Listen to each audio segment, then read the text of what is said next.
My name, Edmond Yakani, Executive Director of CEPO. I would like to take this opportunity to appreciate the leadership of Unity State for adding their name into the name of those state governors that have acted positively in implementing recommendations and resolutions of the 8th Governors Forum that are associated with the removal of illegal checkpoints along the river and along the roads. We would like to say thank you very much to the leadership of Unity State for being as positive as the other states that have already acted on removal of illegal checkpoints. I would like to take this opportunity to appeal to other governors to act in the same manner in removing out illegal checkpoints on the river or on the roadsides, because those illegal checkpoints have huge implications on our traders and on our civil population in terms of return. In a separate development, I would like to raise other two key concerns that are really require the leadership of the country to intervene and relevant states to intervene. Issue number one is that already a strong early warning is coming out that there's a witness of a new influx of cattle in some communities of Eastern Equatoria like Magui, and in some parts of Central Equatoria like the area of Lokiliri, and may likely Liria may also witness that, but Lokiliri have already raised the alarm and Magui have raised the alarm, and we have seen His Excellency Governor of Eastern Equatoria State directing the Commission of Magui County to investigate the allegations, and already we have received calls from the communities that have witnessed influx of cattle. I would like to take this opportunity, with due respect and honor, to appeal to His Excellency Governor of Central Equatoria State, His Excellency Governor of Eastern Equatoria State, His Excellency Governor of Jonglei State to urgently meet and address this issue before it turns into an armed deadly violence. We have witnessed last year early warnings are raised, but early response were not there.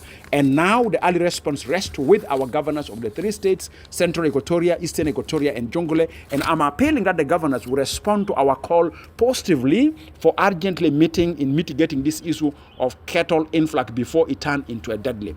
The second crucial issue I would like to raise is about the returnees of being refugees or IDPs to host communities, and where sometimes they face challenge. And in particular, I would like to raise the area of Morobo County in Central Equatoria State, where returnees are coming back and have been humiliated. I know recently there's a positive community dialogue that demanded armed forces, being SSPDF or being IO forces of the mobile force, to respect the rights of our people returning back to their indigenous land from the refugees camp. And we have seen sometimes they have been humiliated. And I would like to bring this to the attention of the leaders who are in charge of the forces in Morobo County, being SSPDF or being the mobile force of IO, that we are watching. We are documenting all those violations. We have had several excuses. If there's a delay of your salaries as members of the law enforcement agencies, this does not empower you to humiliate and to intimidate and to torture our communities.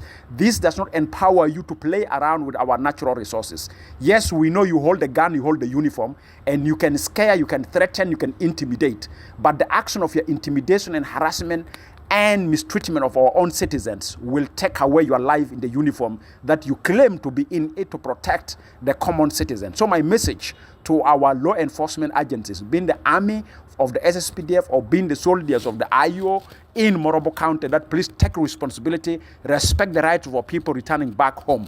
And I'm appealing this with a serious concern to the leadership of these forces, that please ensure your ground forces are not cursed to our civilian population who are returnees, who are returning from the refugees camp. We are watching, we are documenting, but also I would like to send a message that we will be on the ground and to witness it and to ensure that the soldiers behave well. And that's why I'm calling upon the leadership of the forces that please take responsibility to keep the soldiers disciplined.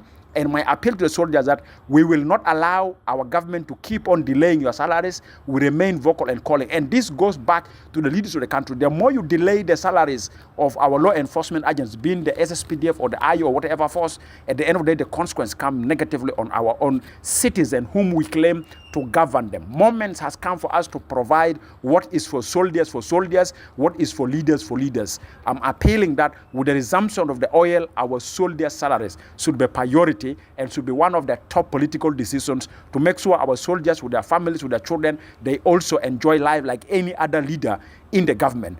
They are not mistaken if they are to behave to our citizens, but I would like to appeal to the soldiers. The delay of your salary does not empower you to mistreat, intimidate, and harass our citizens. respect our citizen. The uniform you dress, the gun you carry, the bullets you have, it is for the safety and security of our citizen.